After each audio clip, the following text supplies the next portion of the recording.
Oh, well, thank you so much for having me. I'm proud to be the first person you've given an STD to on the show. Oh my I gosh. really, really love my There we STD. go. Thank you so much. Should that be the intro? But we were so careful. We were so careful, but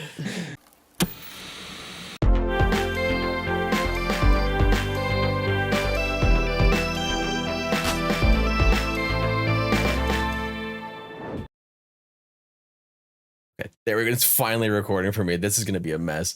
But hello, everybody. I was about to say my name. Welcome to Skip the Dialogue. With us today, we have a guest that I am very happy to introduce. This is Therek, and I don't think we could have possibly had any kind of podcast talking about lore and story without having Therek with us. Therek, please introduce yourself to these lovely people who may or may not know you.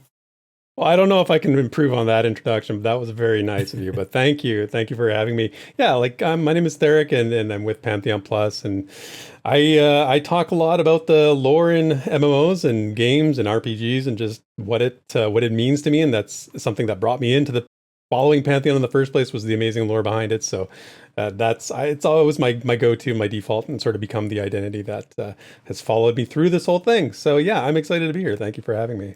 Of course. I may have a theme song now at this point, which is kind of crazy. I'm surprised we don't have that on like something we can just like pull up, like just a soundboard, like specific just to either Therek's Discord or like some people, like we might know somebody who has that. Yes.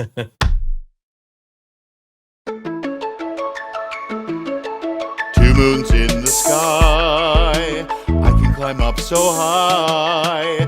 Mysterious things, perception pings, Therek's rainbow. We can go anywhere, adventuring and explore everything. But yeah, so the funny thing is I was going into this and the reason why I really wanted to go into this topic is because Baldur's Gate 3 has been consuming every single part of my life. And I even started out this podcast with an off the podcast warning, like, hey, let's avoid spoilers. And somehow none of y'all have played it. Yeah. Plot twist.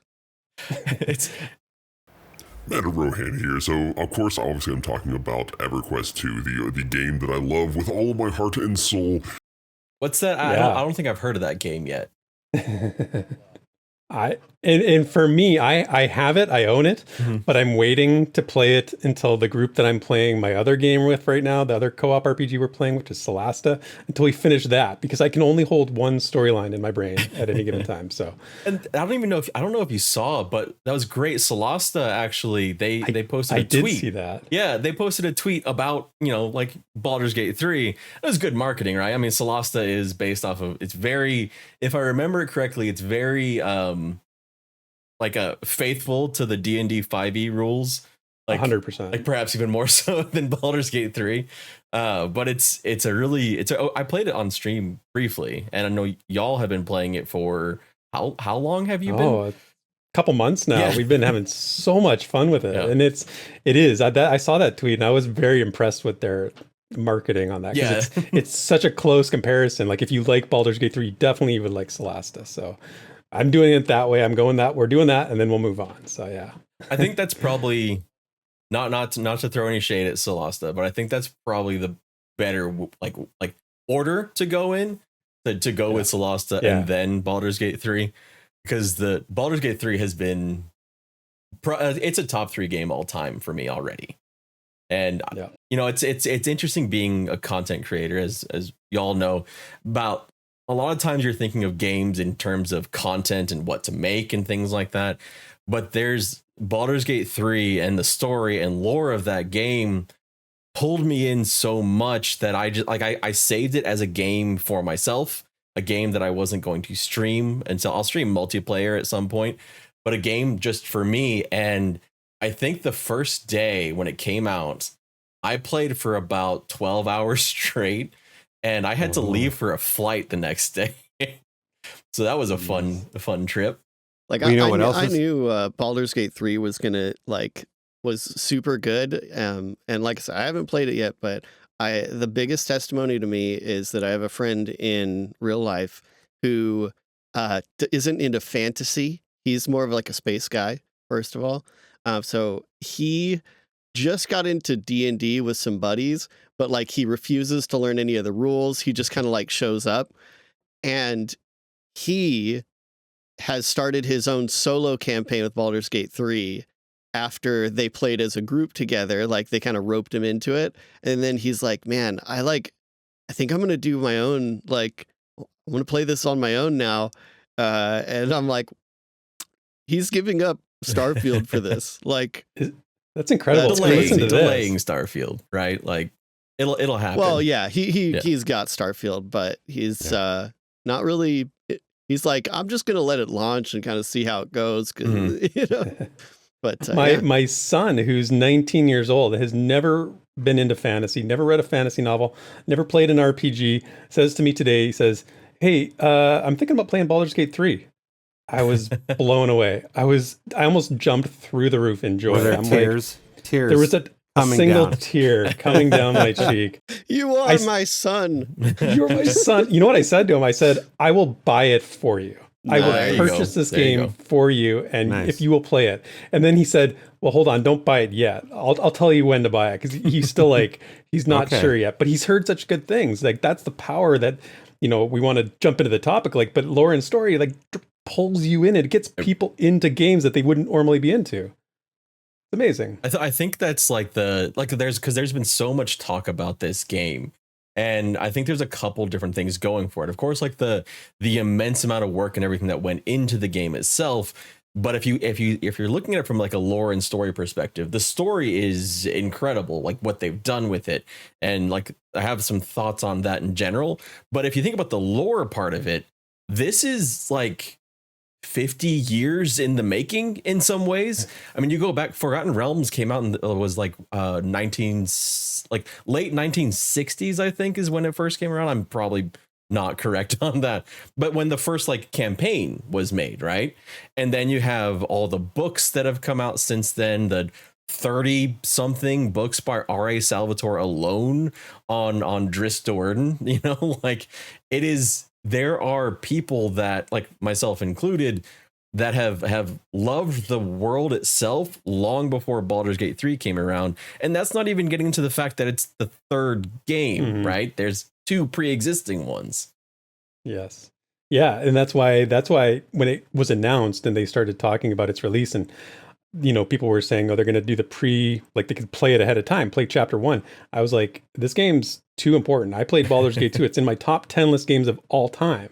I'm not doing it piecemeal. I want it the full experience, and I want to do it properly. And that's another thing about the way we're doing it right now, is that I want to actually experience it opposite of what you said, Red, is I want to experience it first as a multiplayer experience with my friends, because I find that that's so much, it's such a different experience. And I think, Desryn, you and I have talked about this with Solasta, about the difference between watching us play on Sunday as a group and the single player experience of that game. While they're both good, I find the multiplayer experience so much more entertaining in some ways. So yeah, actually, on that note, I told you, I finally did, like, I started my own like solo thing for Solasta after watching you guys for however many weeks. And I had a few sessions, but I think I'm only as far as like you guys were in episode 3 at this point. And I don't feel so much of a pull to do it myself, A, because I've followed a lot of the story, right? But B, just because it is a different experience. Like, I feel like even though I'm just like watching with you guys, there's some participatory thing just with the characters and the story itself, you know, especially because you do the recaps to like keep everybody on the same page, right? Like, I feel like I've experienced it like firsthand. And so I'm kind of not even doing it on my own. I'm just like, I'll just let them finish and enjoy it that way. It's a lot of fun. That's kind of been like one of the interesting experiences about Baldur's Gate 3 is like, I'm there's a part of me that's like a little sad that I missed some stuff in Act 1, despite the fact that I put 40 hours into Act 1 in early access and then came Only back 40? around. I know, right? And then came oh, you joke, but that was like 50% of the comments I got. But when I came back around and I did Act 1 again, there were so many things I'd already done, so I kind of went through, and I think I did like 20 hours in Act 1. People are like 150 hours in Act 1, but getting further ahead, and like, so now I've been in Act 3 for like 60 hours now, and I think I'm kind of close to the end of the game. But the cool thing has been going and seeing other people experience the story, and then also like seeing them experience different stories, because that's kind of how the game is built. Like, there has been no one I have seen yet that has had the exact same story that I did. It's all different. You know, that's so amazing. It really, well, like, and I'm working on something right now because there was a moment where a friend told me about something, and I realized, like, I witnessed a massacre that they avoided. Like, and that it changed the trajectory of the entire story. And so, like, the story that I have is about like a hero failing, right? Like, the hero is on the journey. They get to that point where they hit it and they fail, and now it's like their redemption arc. My friend, he never had that shit. His dice rolls worked, you know, like, so he succeeded. So I'm over here like on my redemption arc, and he's just like, the fuck did you do wrong? You know, it's like that kind of thing it's incredible to see. It reminds me of like choose your own adventure books. And I think that's a lot of what you see in MMOs and even some other, but not so much in a lot of RPGs, because it's functionally a little bit more difficult, but in MMOs where you can create that kind of autonomy within story. Choose your own adventure. On that note, sorry. No, go ahead.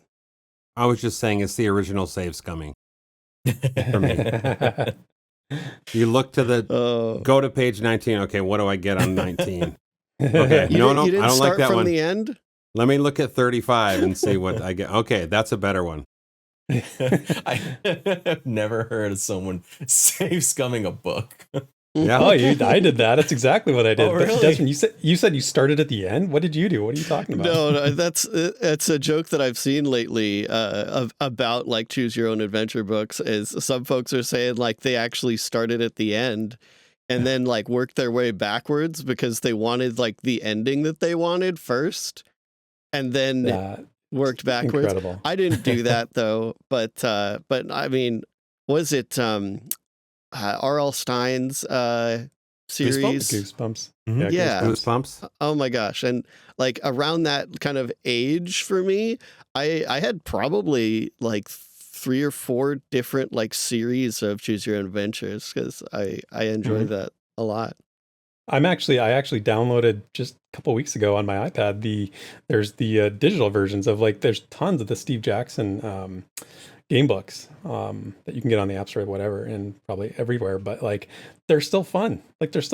And they sort of digitized the process you're talking about, Rohan, of just sticking your finger in a page and holding it there just in case the choice you made is wrong, so you can actually do that. And they actually, you know, it's sort of like translates well. It's quite fun. Yeah, I avoided falling off many cliffs. Yeah, that was a trope in those. There's always a cliff somewhere. Spike traps was the bane of me. I did want to note, because we're talking about kind of dynamism in these RPGs, and since we are talking about RPGs and MMOs, one thing that has been kind of the bane of story, I would say, in MMOs is trying to make an MMO dynamic, like a story dynamic for an MMO, because it's a shared world.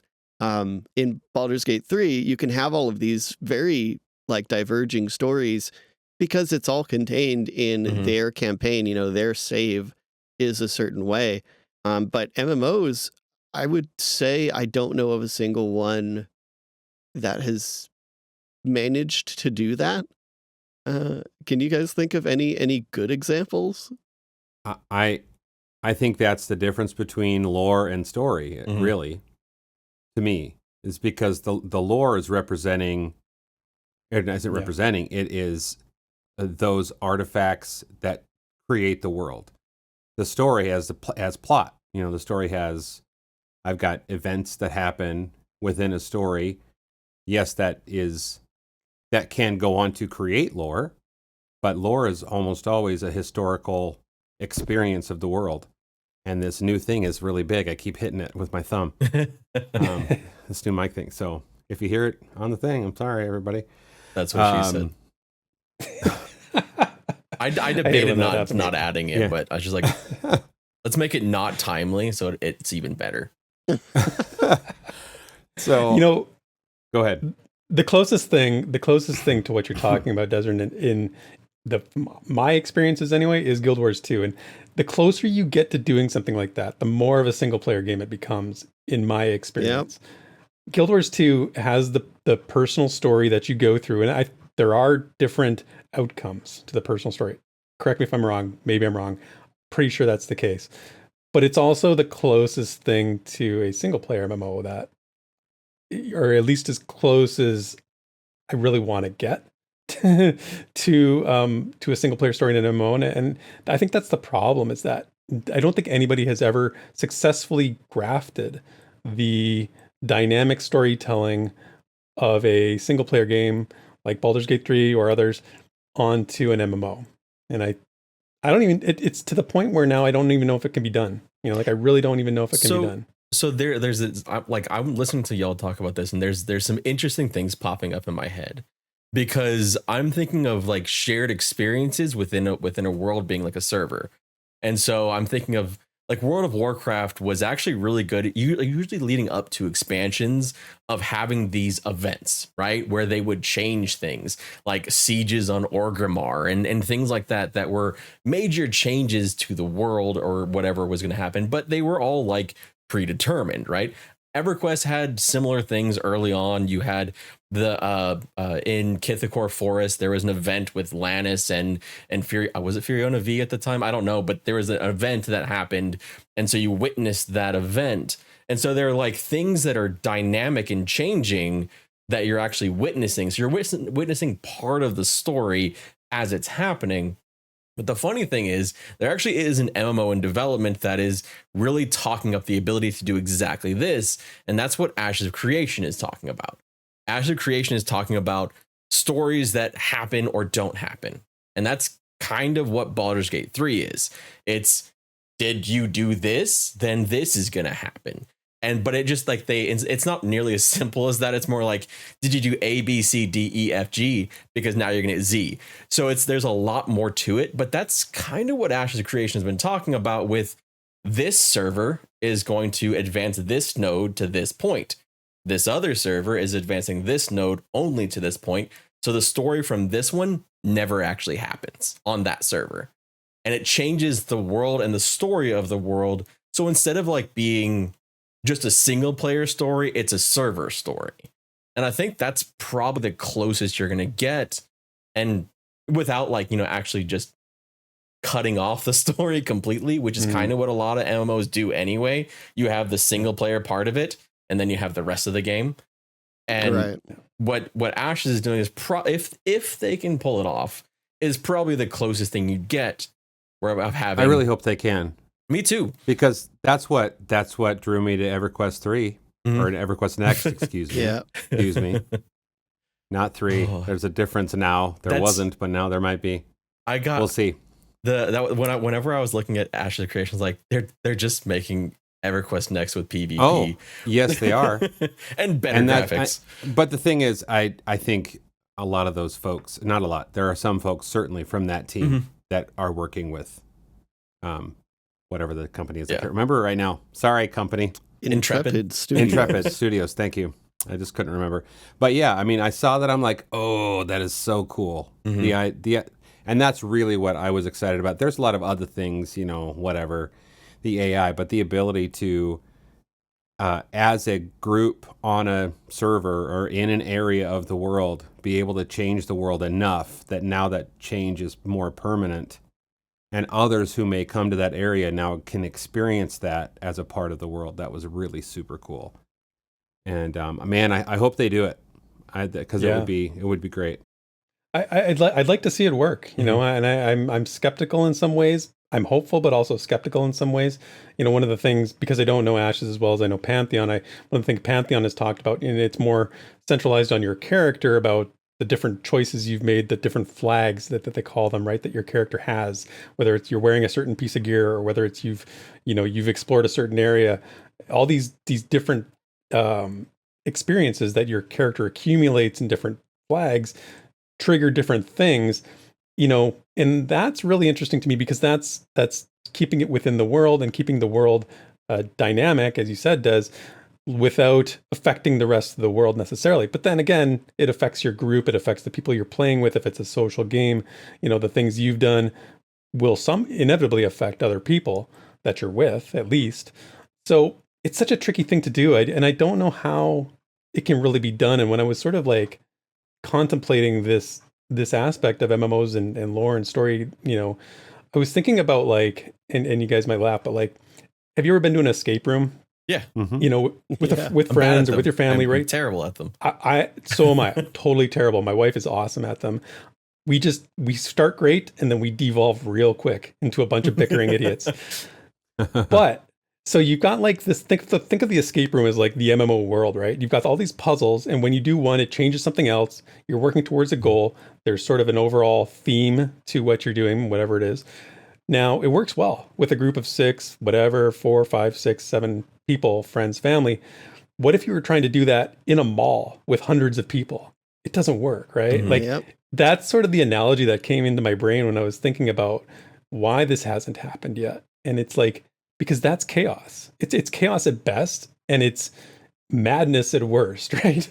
Like, how do you do that and make it a cohesive experience? And that's why I'm saying I don't know. That's where my skepticism comes from. Well, we talked about it in the first episode about what is an MMO, and we talked about constraint, and that's exactly what Ashes is doing, and even in regards to that. So, like one node, if one node, we need Disparate Worlds to tell us more about this, because I just don't know. But I've heard that if one node gets to a certain level of advancement, then the nodes around it can't. Yes. So if they, you know, so if you are able to get your node, I'm going to say it. If you're able to get your node up, then the other ones around it can't. And so that's the constraint that they're artificially putting in there. Even though if this was a real world, you certainly could, and there could be destruction and rebuilding and whatever. But, you know, I was going to say, as you're talking about Pantheon, that I think some of you know the story is that the day or two after the announcement of EverQuest Next getting canceled, I think it was the day after, was the first live stream of Pantheon with Brad and all of those guys. And I don't know how I heard about it, but when I was watching and hearing them talk about the things that they were hoping and planning for this new world, new game, I think they were just taking things that they felt about gaming as well. So the Ashes of Creation guys and Visionary Realms guys were both attacking this kind of design problem plus we want this to be super fun problem in two different ways. And I see a lot of that kind of hopefulness or aspiration in Pantheon as well, in regards to how to affect the world and be an agent in the world. So anyway, I think that's kind of like the next evolution of the MMO, right? Like that is the logical next step, because you had the MMOs that just had lore, like EverQuest, and then and World of Warcraft when it first came out. And then you started to get into more story-based MMOs like Final Fantasy XIV, Guild Wars 2, ESO, but they were all more focused on a single-player story because they didn't really find a way to marry those together. And like, you know, like the story would still impact the world, so like everyone would experience the same story, and then it would have impacts on what was going on. I think the next step is kind of what these next MMOs are kind of going to. And who knows, maybe Riot will do something incredible with their MMO that has dynamics with story, because if they can, create Arcane, then I believe anything. But it's kind of this this idea of finding a way to marry the dynamism of a personal story with the chaos of a server where a lot of people don't care. And like my biggest concern with Ashes is like the story parts, like the node parts, that has a lot to do with the gear. And like you make choices based off of like the way that they kind of explained, I'm forgetting the name of their story system, but the way that they kind of explained it is like you're making choices as a server or as that area of what advances and what doesn't advance. So it's like a group, decision, like democracy, basically. But once it leaks, what is the best option? What is the best way to do this for the best gear, the best experience?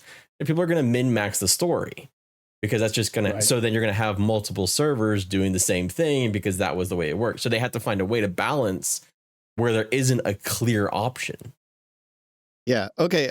Sorry. I'm going to finally hop in here because a lot of things have passed that I'm like, just yell next time, Des. No, everybody had great things to say. It's just I'm like trying to keep track in my mind of all the things that I want to respond to. So some things that Therek said earlier, the two things that really stand out are, well, first of all, Guild Wars 2 is totally the game I was thinking of when I was saying that earlier. So it's so funny that that's the one that you picked up, because that is a great example of like, instead of a actually dynamic thing, we're just going to make a single player game on the side, which is, again, what ESO's done, what a lot of, it's all this. Fantasy 14 is the same thing. Yeah. And the most you can get with that is dynamism within that single character. And it doesn't really affect the world, and when I say affect the world, I don't mean affect the world as that character sees it, because there is phasing and a lot of stuff that can happen. But it's pretty much all linear. It's binary. And the clever thing about Ashes is that they are also taking this approach to world changing, to make it seem dynamic when it's actually just linear and binary. And the trouble with doing this in an MMO is MMOs are a logistical nightmare. I think that's safe to say. But one of the logistical problems is that you are serving content to so many people all at once that have to share an experience. Cohesive was that word that like is something that is extremely difficult in an MMO. And I actually don't think you can have a cohesive story and dynamism. When we're talking about the servers for Ashes, they're not actually dynamic. It's just on or off. Do they do the thing or do they not do the thing? And my second thing here is I want to separate story and world, because story is something you can relate to in Baldur's Gate 3 because you experience it in this small scale where the world actually does change according to your decisions. As in, not just on or off, but how people are, how different NPCs are, how the world is, because your party doesn't have anything else. Like there's no second party that had different decisions, that suddenly they see this town that's destroyed and you see this town that's not destroyed because you guys made different decisions. You can't do that in an MMO. Because phasing's already pretty well. Exactly. I've figured it out. That's what WoW does, right? With phasing. So. But even with phasing, you can only get so different. Like there's not a single MMO out there that has phasing to the point where two different people did a quest. One person sees a destroyed city. One person sees a perfectly fine city that's completely operational. Because in an MMO, when you do that, suddenly that one player no longer has access to those services and that content anymore. And that scares the crap out of development companies, because suddenly you're making content, as in you're spending money on development time for a small percentage of players. And the more granular you get with that attempt at dynamism, the more you're essentially wasting money. See, and there's so an, that's why there's we an don't easy see it. fix. There's an easy fix. Just make it all paid DLC. Every decision that diverges in some way becomes a Right. separate DLC. Is that what you're saying, Red? Wow, that's you Oh. don't listen to him, big AAA companies, because that is a Should we moneymaker cut that right out? there. This was- Just cut that Please. shit This out. is the No Man's Sky Censor version. it. You know, just generate. You know, you just generate the new. Well, and Yeah, there, you so can't then there's put that out in the world. generative stuff, which is a little bit, I would say, different, and again ties into the whole world versus story. So, interesting thing about Ashes versus Pantheon is they are taking the like polar opposite approaches to this, where Ashes is saying we're changing the world, and that means your story is changing. When that's not the case at all, just the world has changed. And that's based on just the collective consciousness of, the server. But no one really gets to singularly choose their story. No matter what you do, pretty much, unless you can get enough people together, it's not going to be really any different. So it's kind of like the server is the character in that situation. And Pantheon's the opposite. Pantheon, the world isn't changing, the character is.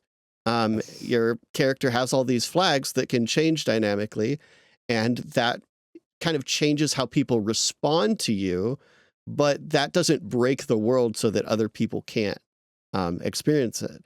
And that's what really interesting divergence between the two titles is how they handle that problem. But neither of them is actually solving and creating a dynamic game. It's just server or character. You got to choose, or world or character. You got to choose. And I don't think it has to be like solved per se, but just like a step forward. And I think that like I would have loved it. Like I keep thinking about World of Warcraft, and I keep thinking about like the events I experienced on World of Warcraft. And I would like, and I know it's terrifying, like you were saying, terrifying to people if like this would have happened on one server and not the other. But like I keep thinking like, what if like, this like someone like Orgrimmar is besieged and one server they fail in defending it. So Orgrimmar is now gone on that server. On another server, it's there. Like, I think that would be really cool. I also see like the issues a lot of people would have with it. Like a lot of people would be pissed off because of all that. But then you can come back and find ways to add in another story, but then to rebuild it or something like that. But I also get that gets into an issue of like, then you're adding content that is serving only one portion and not the other portion. So it spirals out really quick where exactly. like, we're only 2 decisions deep and you've created potentially 4 times the content. To be fair, I destroyed a capital city. But that's a big decision. Funny thing about that is that you destroy a capital city on this server. What are they going to do? Like monetize? Oh, server transfers. Boom. They already do that. Matter yet again. Can you imagine if you were responsible for something that led to like some sort of DLC or paid service being being required for your server? Like you would be the target of so much. Like people would come after you. Blood like, is on your hands. Oh yeah, you're in big trouble then. What we're getting into is certainly one reason why Dwarf Fortress, even though it has, I know it has, is so ridiculously heavy in regards to just processing. The amount of data that has to get munged through is ridiculous. And so if we were to do that in a interactive world where we're our own agent and not just we're kind of directing the simulation a little bit, here and there, that's you're right. I mean, I think ultimately that's true, but I was just wondering if anyone had like a wish list of the way that story and lore would work in the world. We're talking a lot about game design, but as I was thinking about earlier about what kind of things have you not seen that you wish was in a game? I mean, I'll take the easy answer and say that what Pantheon is proposing is the most intriguing thing to me, and I think closest to what I am looking for. I mean, I think back to the games I used to play back in the day where they did a similar thing. Single player games did this, where you would make choices. Those choices affected your outcomes. And the things how people would interact with you, other characters. I think it's the closest you can get to having a unique experience, but not making yourself the story, not being the hero journey, right? Like they've talked about this a lot, getting away from being the chosen one in a game. And I like that. I want that. My wish list is I'm not the chosen one, but the world is interesting. And it's also, I have agency over the way that the world is going on around me, to me, directed at me. So yeah, I mean, it's what we're talking about. So but I think Pantheon's the closest I've seen to what that proposal.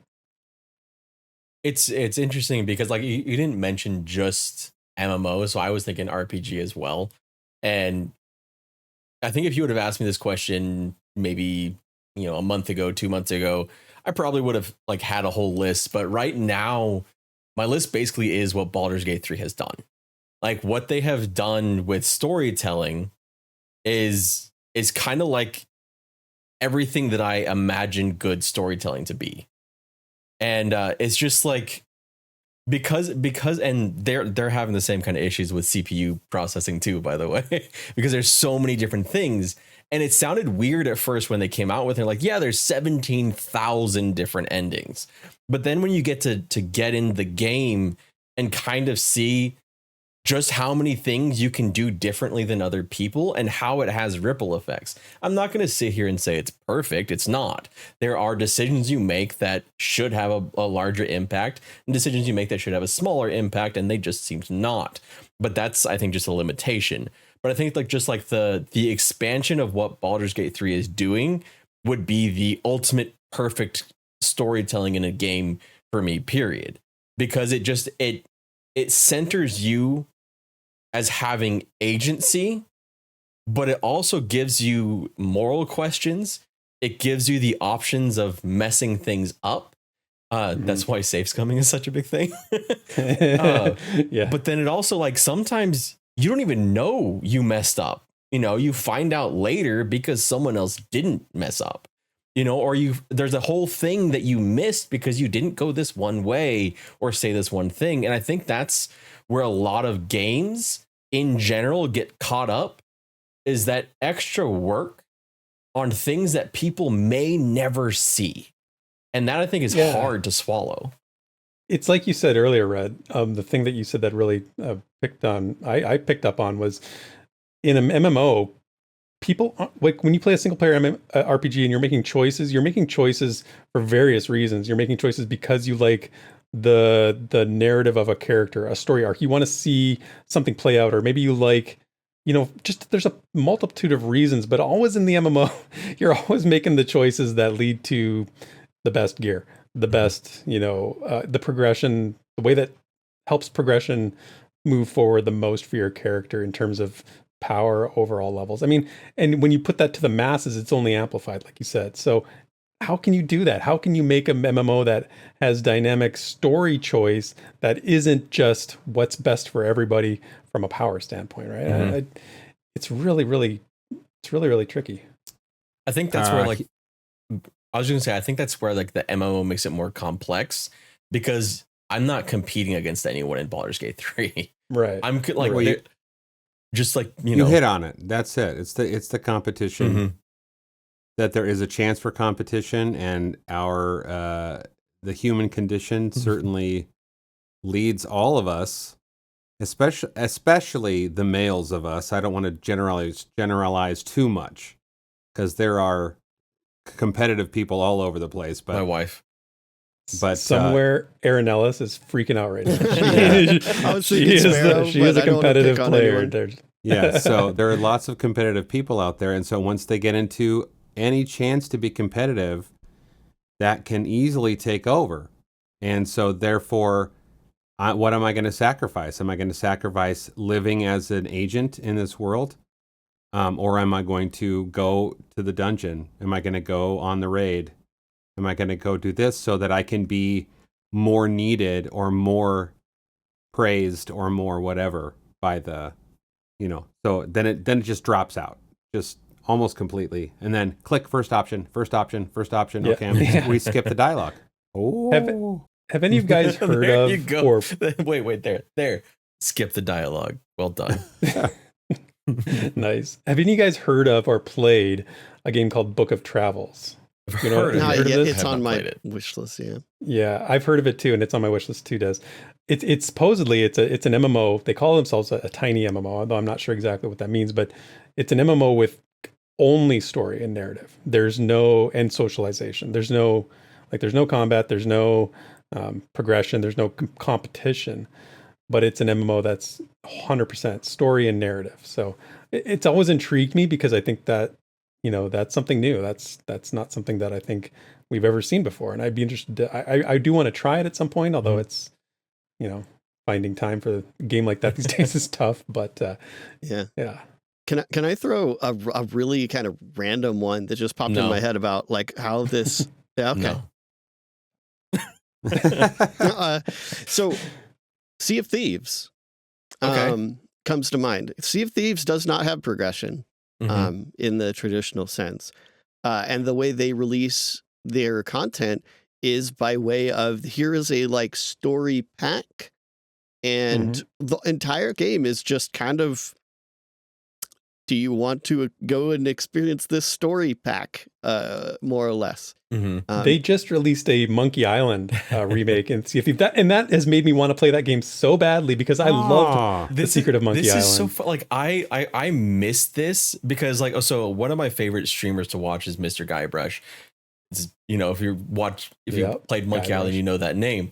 And he actually jumped into the Sea of Thieves Monkey Island thing, and like his joy lighting up when getting to play it. And I'm like before I met him, I had no idea what the hell that game was. I had never heard of it before. I don't think it was probably because I was getting killed by 15-year-olds in Ultima Online at the time. But that's probably why. But I just it's crazy to me how like that game has just. I'm not to derail, but just like how much I missed on that side of things because of MMOs. Mm-hmm. Mm-hmm. Yeah, it's made me want to play it. I mean, like we should play it sometime. It would be so much fun. And the Sea of Thieves just in general, as you were saying, Desryn, is really interesting as a game in general, and I've wanted to jump into it for a while it's too. Very unique in the space, being a multiplayer game without progression. Well, I shouldn't say without progression, without permanent progression. That's probably the more appropriate way to put it, because there's progression within your game session, but really you don't really keep anything of statistical value. The entire progression in that game is cosmetic, which I don't think I've seen an MMO do. I wouldn't say Sea of Thieves is quite an MMO, but going way back to Man of Rohan actually asking a question, I think I would like to see a MMO scale of that where there is actually no statistical progression and everything is social and cosmetic. Something tells me it probably wouldn't catch on too hard or last very long because, people play MMOs to see number go up, as I joke about all the time. But Guild Wars 2 is probably the closest to that, right? I mean, you have vertical progression up until level 80, and that's it. Like there's not a ton of vertical progression once you hit 80. So new expansions, a lot of it is just story. Like that is the point of it. Yeah. And yeah, there's some stat differences. And I know like over the last couple of years, they've added more vertical progression into it. Yeah, I was about to say they still creep up a little bit. It's Number been go a up slow a little creep. bit. Yeah, exactly. Just a little bit. But also that's completely instanced, right? Like the story is, really it's instanced. And so I don't even like, while Guild Wars 2 altogether is an MMO, when it relates to story, I would say it's not an MMO. It's kind of just two games in one there. Because I guess my whole point is that in an MMO, I think you can have world. I don't think you can have story in the sense of a personal ability to drive a plot that has any kind of variation whatsoever. I think the story in MMOs comes from player experiences only, as in how they relate to either what happens in the world, even though they don't have a control over it, or how they relate to other players in that world. But I wouldn't say that's a programmed story by the developers, you know? Well, thank you so much, Desryn, for giving me the title of this episode. Desryn believes that Guild Wars 2 is not an MMO. Just keep coming back to it. But Pong is. We figured that out. No, Pong's an RPG, right? Pong is an RPG, not an MMO. RPG. That's what that. Wow. First of all, I'm not saying that. Right. First of all, I'm reiterating what was said. You know, the thing is, I agree with you, Desryn, that what I want is a world and not a game. And I know I was not going to say it, but I have to say it because it always comes back to that. It is a great line. And I want a world more than I want game. We have tons of games. We have very few worlds out there right now. So I just want something different. You know, I want something else. And, you know, you think about, like you said, player experiences become the story of the game. That's what EverQuest is. I mean, honestly, like, think about it back in the day. There were lore nerds back in the day for EverQuest? Absolutely there was. I guarantee at least 75% of the people who played that game were not interested in the lore at the time. The stories that come from EverQuest are the ones of player experiences of what you did together with other people. You know, there may have been times when you were sitting at the Orc Highway, killing orcs over and over, and you said to the person beside you, "Oh, I got to do this because, you know, somebody back in Freeport asked me to do this." You know, that might have been some like just fodder to keep you playing, as opposed to just, I'm waiting on my 6th orc to kill for my quest, right? Like, you can have that lore and that story to sort of fill in some gaps, but it shouldn't be the center point. Like, it can be a fill-in, a filler, but not the centerpiece, I don't think. Or maybe it can, but that's not what I'm looking for, you know, if that makes sense. Yeah, it's actually, I love that you just led into this. This is exactly why I chose this background for this episode. Like I said, this is the extent of my preparation. Like, trust me, I would have wanted to take a ton of notes and do a bunch of research, but the first thing that popped into my head was EverQuest, how you can click through every, you know, option, dialogue, whatever. But I would say most people in EverQuest still recognize either the names or the gists of the deities, because the deities are somehow just so memorable. I guess they're generic enough, I think, that people attach to them, right? But they're easily memorable, even if you don't specifically interact with them. Even if there isn't some grand story, you know, it's like, oh yeah, Inaruk is, you know, right, hateful guy, or Tenair, you know, nature lady, and it's like you could make fun of that. Like, it's funny as a person that likes really strong stories, as far as like me just consuming them like a book. Like, it's funny because I know you're an author, Red, so I'm sure you have something to say about this. But I think when it comes to MMOs, the priority needs to just be on passively memorable setting rather than a story specifically. Yes. And I think in RPGs, you can flip the opposite or have both because of the lack of additional players, right? Mm-hmm. But when it comes to something that sticks with you for a long time, I'm sure most people don't remember a lot of specific things when it comes to Lord of the Rings, even like specific scenes or whatever, right? It's more like how it made them feel, some particularly memorable characters. But as far as like a person interacting with those things, I actually think that's really secondary for RPGs and MMOs. So C.S. Lewis, he's talked about true myth is, he described it many ways, and so did Tolkien. But he said something to the effect of a true myth is a story that you know, but you can't ever remember being told. There you go. That's a great line. I like that. It's almost like he's an author or something. Yeah. It's almost like he knows what he's talking about. Right. So if you think about it, when you just mentioned those things that are memorable, I mean, most people aren't going and reading the books. They're not necessarily reading through the quests, but based on place names, based on maybe quest names or just little bits and pieces based on what people are saying, based on armor and those types of things. They're just kind of absorbing the world and they're understanding. So I think you're right in that that's the way that an MMO kind of just has to be. Mm-hmm. Yes. Except, there's the group or the world event. I think that's the closest we can probably come in an MMO. Yeah. To having a story, because then it does really involve everyone. You say everyone must be involved for this thing to happen. But I interrupt you. Like Cataclysm. Like, that's kind of my example. I was going to use Cataclysm example. It just happened. I think that is it's a very good way to approach it. You're making a major structural change to your game, and you do it with a lore reason. You have everyone invested in it. But I would love for something like that. Like basically EverQuest did that, but they created a new game. Like EverQuest 2 is the result of a cataclysm that happened in the lore. And now they've gone back and it's not really, it's an alternate universe, all that shit. But you forgot to say superior game.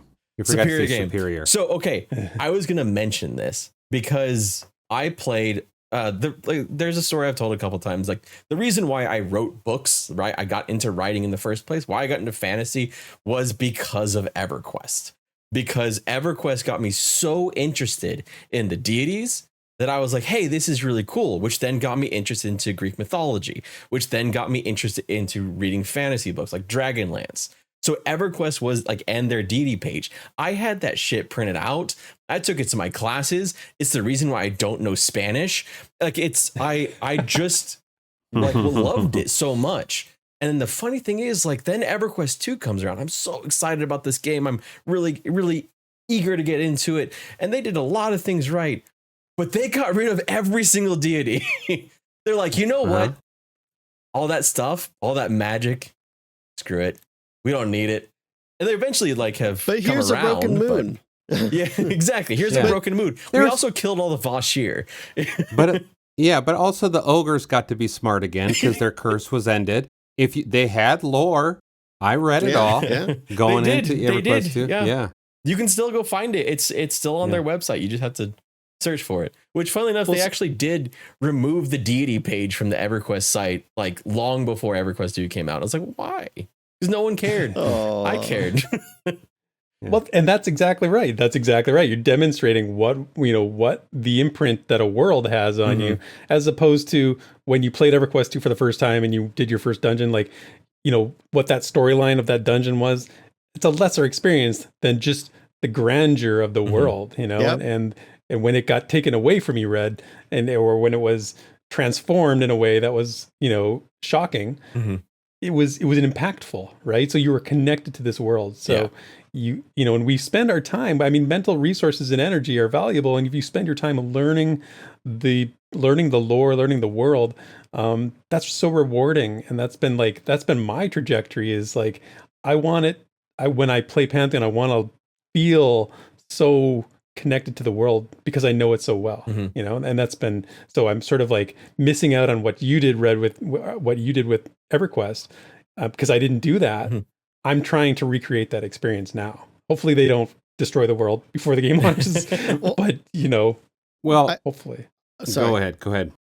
I just think at this point, we've had enough examples of developers trying to shoehorn the type of thing that Red is praising Baldur's Gate 3 for, trying to shove that into an MMO for 20 years now. And there's always been these big promises about here's all the your decisions matter and et cetera, that all these hype things that people are oh, that sounds so cool. And then it never works. It never freaking works. Thanks, BioWare.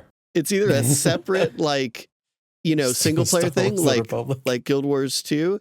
Or ESO makes me think of that or too. ESO, it's same thing in ESO. Yeah, I will. It's totally a separate thing, but I really think developers for at least MMOs, RPGs is totally separate. They can do a lot more, Baldur's Gate 3 is shown.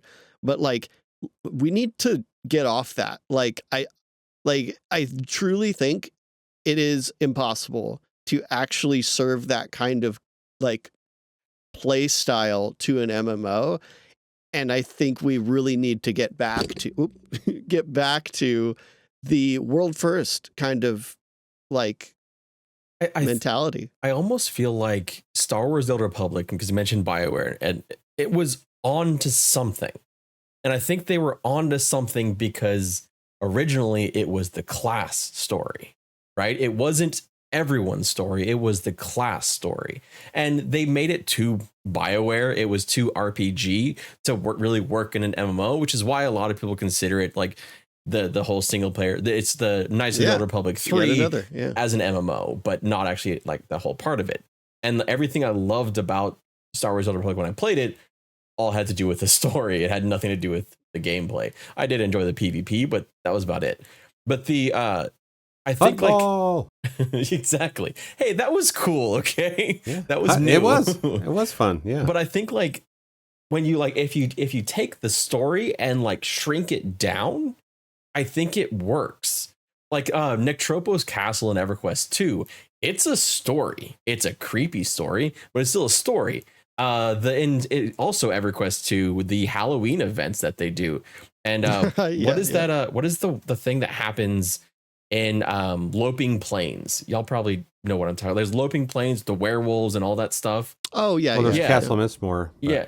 Yeah, and well, so you get the curse at night, and all the mobs move, and and it's just like they when you shrink down the story, so like people can experience it without it being like this crazy world changing thing. Like I know people love Final Fantasy 14, they love Guild Wars 2, and a lot of the reasons why they love them is they love that this personal stories that are part of it. It's not. Personally, not for me, because it's not what I'm looking for in MMO. I'm looking for what y'all are looking for, a world that has impact. There's a reason why EverQuest lore is still so interesting to me all these years later, because I found it interesting. And I wanted to learn more. I wanted to learn more about all the giants and what happened with the Koldane and the giants in Kael Drakel, and why did Vishon why did all the dragons like fight each other? It was all one of those things, like it's all there, but and like you don't really understand. I don't think EverQuest served it very well. Like I'm not gonna sit here and pretend EverQuest served the lore in the best way, because a lot of times it was very difficult to find. It was hidden. It was sometimes too hidden. I think sometimes they just didn't know. They tried, I think, to like 2008 maybe, where they started to like here's this mail that you get that has a little dump of story. No one read that shit. I barely read that shit. No one reads. Yeah. No one reads. It's not even just no one reads. It's when you make it as dry as possible and put it in terrible text that goes into your in-game inbox. It's like, come on, a little bit of presentation. Oh yeah, content delivery matters. And I'm gonna have one more little thing, but there was a great panel at ExileCon a little bit ago where they showcased Path of Exile 2 and all this stuff. And Path of Exile, it's an ARPG, so it's a little bit different. But they had one panel on exactly this problem, basically, because they're like, we've tried, putting all this lore, and Path of Exile actually has extremely deep lore, and the roots are like, it's kind of like a fantasy reimagining of a lot of tribal stuff, because they're all from New Zealand. It's extremely interesting, right? But what they're like, they realized is no one cares except for like a few people will like read or listen to the dialogue and stuff. But they had a few experimentations with leagues over the years where they found that people would retain more, not story, but at least world setting. And the way that they found this out was through a league mechanic called Heist, where you basically go on this, you break into a thing and you go and steal some stuff, right? Very mechanical sounding. But what they did is they gave you these companion characters, and instead of having the companion characters tell you their whole life story, like in a big thing of dialogue, they just had them spit out these like wild lines when you start a mission, while you're going through a mission, and you get a really good vibe for how this character is and how they relate to the world just by running with them. Like, you'd have to turn off your sound effects to not hear them. And what ended up happening is the more, skippy people, people that are just playing the mechanics actually retained a lot of those connections to those characters, because they were memorable characters as well. But with the delivery of the dialogue, they learned from that. And so in Path of Exile 2, they're leaning into that so heavily, and they are actually leaning into the opposite of where if people just skip dialogue, they have alternative lines to where if you just like blow through something, let's say you don't talk to anyone in town, but you just already know what like the objective of a, quest is, and you go do that and you bring it back and the NPC is like, I don't know how you knew that's what was supposed to happen, but like, I mean, thank you. Like, and that is the type of delivery that actually works for a majority of people. I mean, I love reading, to an extent. EverQuest 2, no one's reading all of that dialogue. I'm clicking. I'm a huge lore person. I'm clicking, and so that's bad delivery. That's bad delivery. But stuff that just passively happens is so much more effective. And I think that's also why EQ, even as basic as it was effective. Most of the delivery was passive. Even in RPG, that's important. Like if you think back to Dragon Age Origins, some of the most some of the things that the people mention the most are like the banter between companions while you're just running around. 100%. People love that because it feeds it to you in bite sizes that like, and a lot of times it's funny, but it does. And Baldur's Gate 3 does that too. Not as much as Dragon Age Origins, but they feed it to you that way too. There's just little bits. Or I think in Baldur's Gate 3, like if you think about like Skyrim, they have these big long books and stuff like that in the game. And like, it's awesome for world building. One of the things I really, really appreciate about Baldur's Gate 3 is they give you the same things, the little books, but they're much shorter. They're very short. Nice. And so it's like, that makes me happy. Exactly. It's like, here's this little burst of lore. And like, and it's like for people that are interested in it, it's great. And it's also important in some ways, it'll tell you how to complete the next quest. So there is a valid reason to do it instead of just here's a skill point for opening a book, which that would be awesome if you did that in real life. So as soon as you do that, you get the ESO thing where people just click, open the books, click in. Well, that's what you did. That's what you did in Morrowind. Yeah. Well, I mean, all of it. I shouldn't say just ESO, but yeah, for sure. But think about Mass Effect, the elevator scenes. Mm-hmm. That was their solution to the long loads, and they kept it in the Legendary Edition. You can skip it, but they keep it because you're learning the character of the characters. Yeah, because it's not a gate. In EverQuest 2 or other ones where you have to click through to just start your mission, it's your gate to get in. Yeah. And so you're like, this is stopping me from doing the thing I actually want to do. If it's happening while I'm doing those things, another side to that, if you are reading, they say read out loud to yourself and have some assent of some sort on. So that's interesting. So that you're using more senses because you're creating more pathways in your brain at the same when you're reading or when you're doing an activity. So I think that's what you hit on in games. If you are doing another thing and you're learning, I totally understand how that seems to be true, Des. I'm going to try that, and I'm going to blame you, Man Rohan, when my wife catches me tonight reading to myself aloud with like an incense burning beside me, and she's like, "What the hell are you doing?" I'm Why like, is there this patchouli everywhere? Yeah, I love patchouli. Are you kidding me? I would totally do that. It's 100%. I'll give you another example, and this is something that I actually had in my notes because I wanted to mention it, but Elden Ring does this. The way that the lore is conveyed in Elden Ring through item descriptions is genius, and it's one of the most effective ways for people who are not really into the lore to actually read the lore, because everybody wants to look at their nice gear, right? The item, the thing that just dropped, the cool new weapon they got. They want to look at it and see the graphic of it. But while they're doing that, they're also reading, this dark hammer was wielded by, Michaela and and all this lore stuff. So they're sort of absorbing it passively while enjoying the mechanics of the game. And that's because there's, that's just for so many people, the lore is there for somebody else. It's not for them. Mm-hmm. They're just there to play the game. It's a game and nothing else. But then when you start to do it, how you present it is so important, and you can actually expand it. And I think Elden Ring did a really, really good job of that. Well, I would read those just so like, please, God, let there be something that can help me beat this stupid.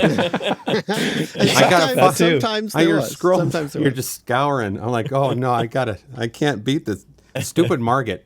40 times it took me to beat Margit. Yeah, man, you got to read those items. They're helpful. I think that my big ask would be like, I want to see an MMO lean into that instead of trying to force a story. Like, yeah, I like it more in the background. EverQuest, Red, you said EverQuest didn't present the lore well. I would push back a little bit and say that they did, because they knew the way it was presented was they knew that the focus of their game was the social aspect and the bringing forward the Dungeons and Dragons tabletop experience to the video game genre, whereas the lore was important. They all knew it, they wanted it there, but it had to be in the background, and I think that's where it kind of belongs sometimes. That's fair. But there was interaction, because not the way you got your answer or got them to respond was sometimes a guessing game. Yeah. So you're like, what is this? Or tell me about this, or what of whatever. And so you kept trying a bunch of things, because in the beginning you get your brackets, but as you got higher in levels, those just stopped being there. So so I mean, you were interacting, so you are certainly, it's not just passive clicks. And I think that at least a little bit. The strength of EverQuest is probably the interest in the world itself. I think, like, for me, I just wish things would have been more accessible in general. So for example, Ruins of Canark is a really good example, because there's so much lore in that one expansion. Like with the Ixar and the Sarnak, and what is Chardok, and like what is going on, like all of it. What is the Ring of Scale, like everything, and like there's the interest is there. Like the world has been crafted in a way where you're asking questions. I just felt like they didn't present enough answers easily enough for the people that wanted the answers. It was like you had to go to outside websites, you had to do that. And I think that's something that some people have like brought up about Elden Ring, because it kind of does it in a similar way, where it's like, here's all these questions. And that's why you have deep dive YouTube channels on Elden Ring lore. It's just, it creates this like, and like all these like, theories and things like that, or like trying to dissect this and this and this, because there are things that you can just completely miss as well.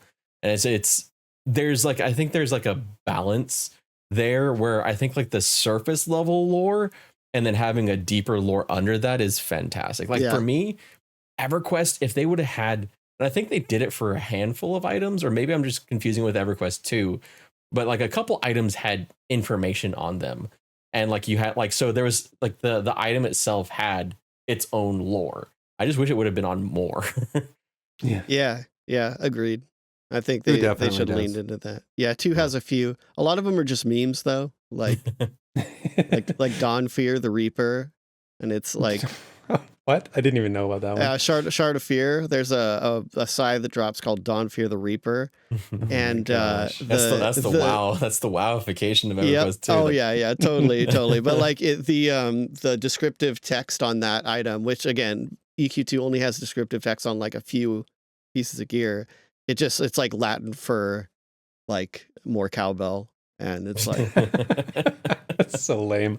That kills me. That hurts my heart. That's not lore. Like that's That's when somebody in the room is like, lore is lame. I'm doing this. I'm like, there's nobody there to stop them, right? Like there's nobody there to say like, you will respect my lore and you will not put this on the item. That does bring up though the whole like kind of show not tell, which is like everybody says that, right? But I think when it comes to RPGs and MMOs especially, I think we've been told for about 20 years now, and it has been shown to not be a very effective mode of story, except for people that are already invested. And I really think we could see a resurgence of that, that feeling that ties you to the MMO by way of showing. environmental storytelling, having these memorable characters that you don't have to read through a freaking novel to understand, and things that happen in the world that explain the world just as you're around them. I want to see that. I want to see that. And I think one of the things that games have gotten away with, why this single player and the sort of storyline narrative has become so implanted into the MMO genres, because we haven't had a new IP. We've all had these old IPs that everybody knows the world already. Everybody knows the background, the world of the Star Wars galaxy and the Lord of the Rings universe and the WoW universe. Like, these things are known. There is no world to build, so they can tell these stories, right? Like these individual stories. So I think that's part of the problems. That's why, again, some new MMOs coming down the pipe that have our original IPs and have their own world to learn is exciting to me, because I want to learn more about the world. I'm not interested in like a personalized story, right? So I think that's like those two segues are great to end on. But Man of Rohan, did you have any closing thoughts that you wanted to add? Well, something that has been not bothering me the entire time in Pantheon development, but that I've been thinking about and thinking, how in the world are they going to execute? I'm hearing a lot tonight about through line and not being able to have a story that is affecting everyone. And so I'm thinking a lot about perception, and I'm in Pantheon and that whole system, and how are they going to pull it off effectively to where some people will have the ability to perceive certain things and some people will not, and that those people are going to group, and how do you get through that, or how do you resolve that or reconcile that in an MMO? So we don't have to talk about it now, but that's certainly something that has been in my mind, and it just has cropped right back up during this whole conversation. So yeah, reward the lore keepers. Reward make lore something that is, in knowledge, the lore, something that's socially advantageous, provides some sort of social, reason to play together. I don't know, and it's the formula is not clear, but the idea is.